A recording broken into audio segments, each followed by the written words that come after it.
உடம்புக்கு நல்லதுன்னு பழம் வாங்கி போட்டால் இந்த பிள்ளைகளுக்கு சம்சா பஜ்ஜி வடை போண்டான்னு இறங்குதே தவிர பழம்னா 10 அடி தூரம் நிற்கிறாங்க. அதை பார்க்கும்போதெல்லாம் நான் என்னடா பாவம் பண்ணேன், என்னை இப்படி காய விடுறீங்கன்னு பாவம் கதறி கதறி அழுது மனசு கேட்கல.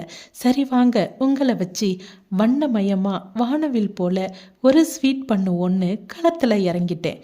இந்த பிள்ளைகளை பழம் சாப்பிட வைக்க எவ்வளவு போராட வேண்டியதாக இருக்குது.